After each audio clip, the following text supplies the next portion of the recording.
This video is the third in a series honoring the memory of my late wife Esther Kauffmann Forsen, who died on January 16, 2013. The first video in this series focuses on her early childhood years growing up in what was then Palestine and is now Israel. The second video focuses on the time spanning her teenage years and later growing up to be a beautiful young woman.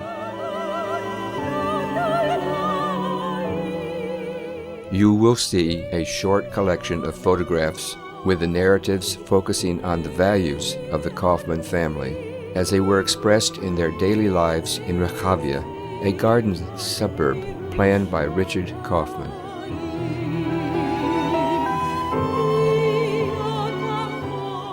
Much of the narrative was written previously by Esther for a speech that was given at a dedication ceremony for the opening of a memorial site for her father at Kfar Yehoshua, an agricultural settlement in the Jezreel Valley that he planned.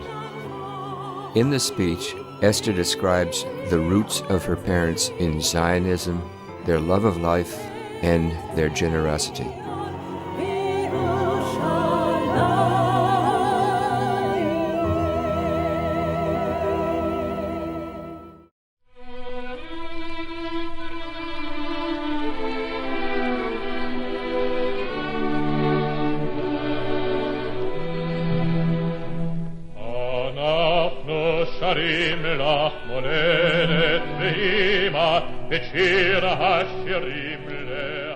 The main thrust of international Zionism was to find a homeland for the Jewish population that had been dispersed throughout the diaspora, where they could be free to practice their religion and teachings without harm from persecution. The term Zion refers to Mount Zion, one of the 7 hills of Jerusalem.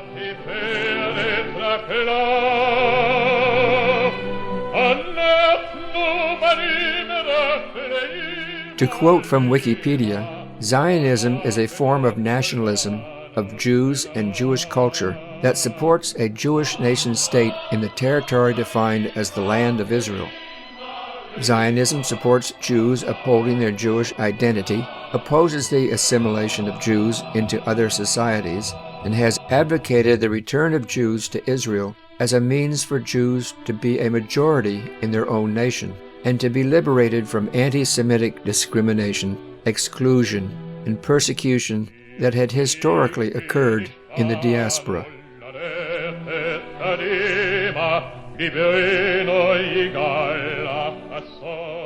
Zionism emerged in the late 19th century in Central and Eastern Europe as a national revival movement.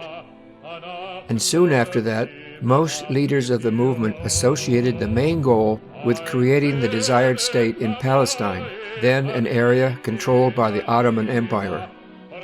Since the establishment of the State of Israel, the Zionist movement continues primarily to advocate on behalf of the Jewish state and address threats to its continued existence and security. Defenders of Zionism say it is a national liberation movement, advocating the repatriation of a dispersed social group to a homeland abandoned many centuries before.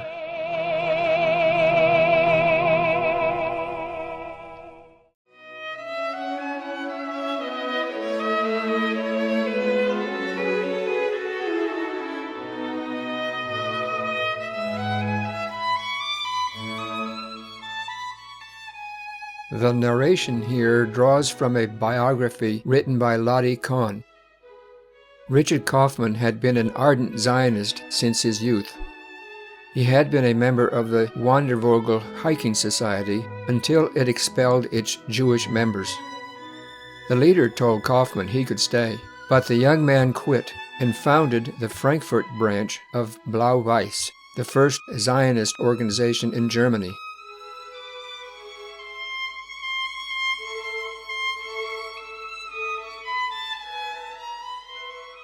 Kauffmann was drafted into the military in 1914. In 1917, he was no longer in the front lines and was stationed in Kowel a town in Volhynia, Russia, where there was a large Jewish community who welcomed Jewish soldiers. The Jewish population in Eastern Europe was tied to Judaism a lot stronger than the Jewish people that were brought up in Germany.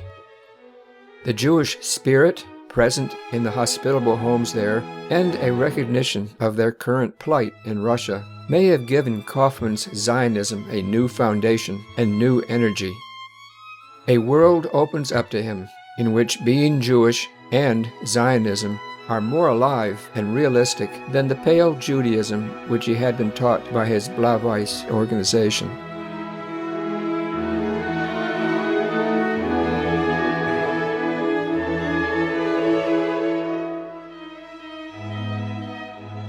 Esther's mother also came to Eretz Israel, then Palestine, for idealistic motivations. She wanted to come to be a teacher, which she did for several years before and during her marriage.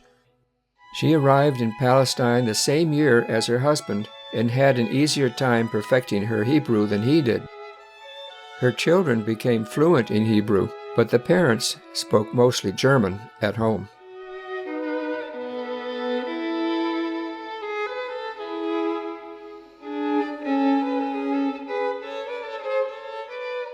Esther inherited her parents' zeal for Zionism. She served her country in 2 military campaigns, both times in key roles related to Central Command. For many years, she felt that the details of her involvement should not be known, and I respect her wishes here. But her fervor as a supporter of Israel and all things Israeli never diminished. As I've said before, I didn't just marry Esther, I also married a nation.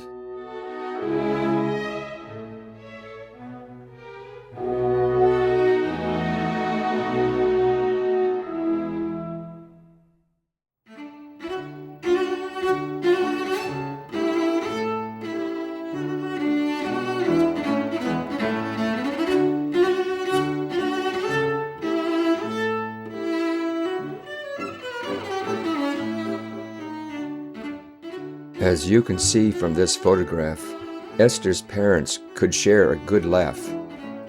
Here they are, out for a walk when they were first married, with their dog Potts.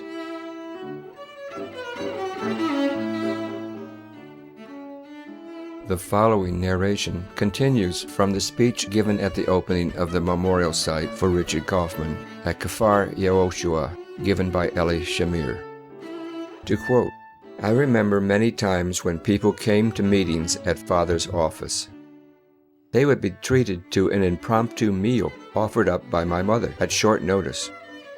My mother would always somehow put together a nourishing meal so no one would leave hungry.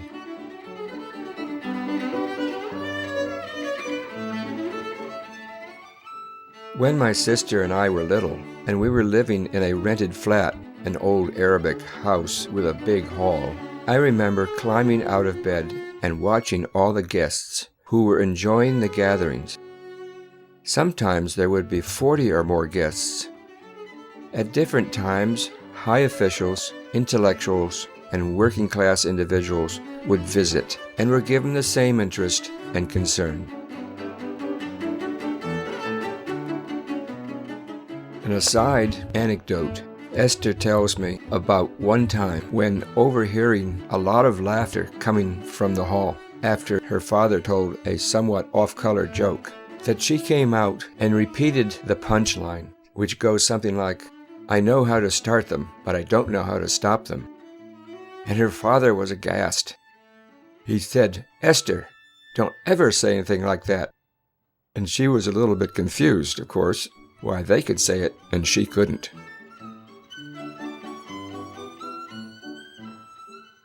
On Friday evenings in Rehavia, everyone knew that it was open house at the Kauffmanns. There was always an extra plate in case someone, in addition to those invited, came. Many would simply drop by unannounced for coffee, cake, and conversation afterwards. Mother always started baking on Thursday mornings. The discussion would usually be stimulating because of the variety of interests and background of the guests. Years later, people would tell me how fondly they remember those Friday evenings at our home, especially the warmth and the welcome they received.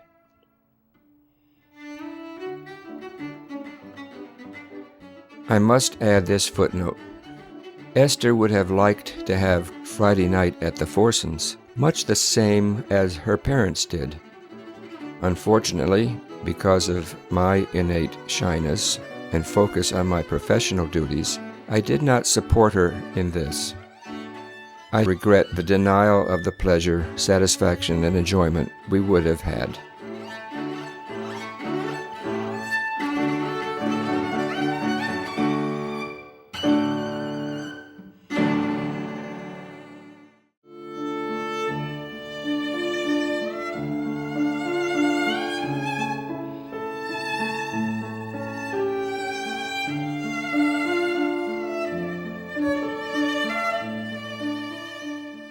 I found a recording that Esther had made describing an example of her father's generosity.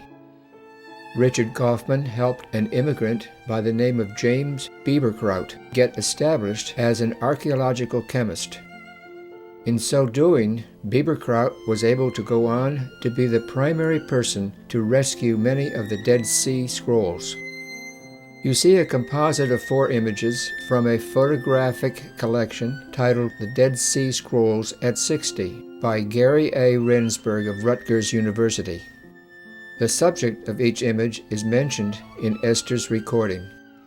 Listen carefully to, in Esther's voice, how her father was responsible for Professor Biberkraut's career.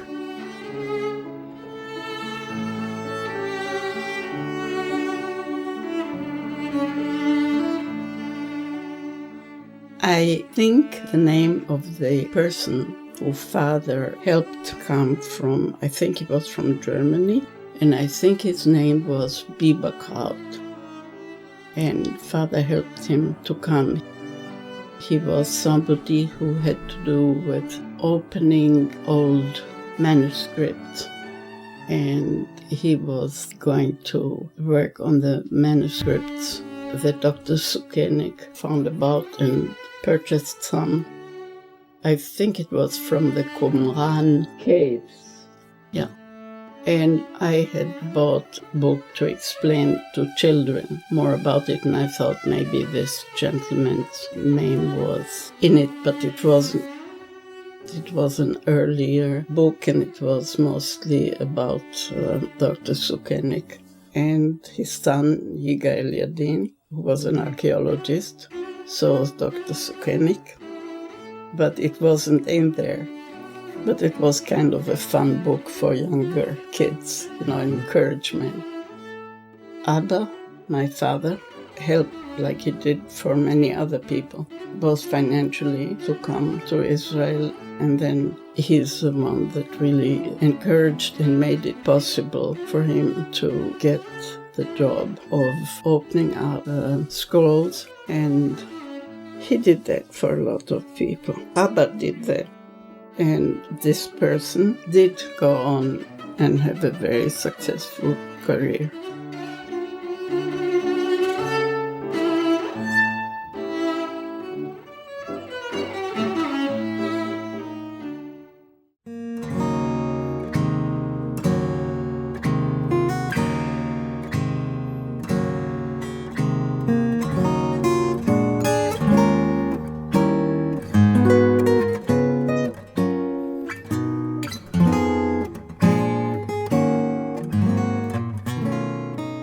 This photograph is of Esther, her father, and Bazak.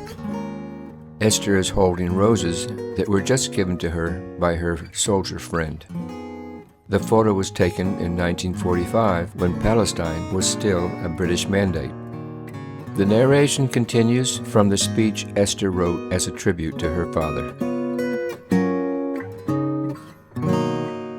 My father and mother were generous.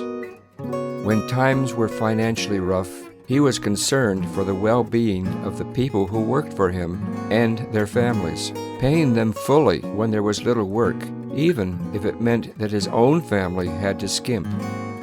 He and Mother were willing to share everything they had. My parents often provided help to others. This help initially came in the form of financial assistance and advice to those in our extended family and others who were emigrating to Eretz Israel. Starting in the early 1930s, my father advised and helped make arrangements for individual families to bring the assets they could, in one form or another, so they could set up their homes. Later, we traveled to Yugoslavia to meet family members to advise them to bring heavy road-building equipment and other such machinery that was needed in Eretz Israel, since they could not bring money out of Germany at that time. One Holocaust survivor said to me later, "You know, when I came, your father gave me a job in his office until he found an appropriate job for me. To your father, I came for help. To your mother, I came for moral support and to have someone to talk with."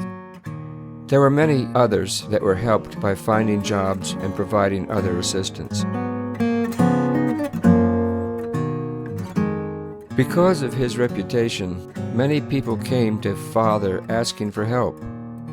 People who were living in Israel mistakenly thought that he would be well off. This was never the case. We were never wealthy in financial terms, but we had other riches that no money can buy. Esther continued that tradition in her later years, giving comfort to others in need. For example, she made many trips back to Israel in support of her mother. She was also the main caregiver for my mother, who fell ill at the end of her lengthy stay with us. For that, I am truly grateful.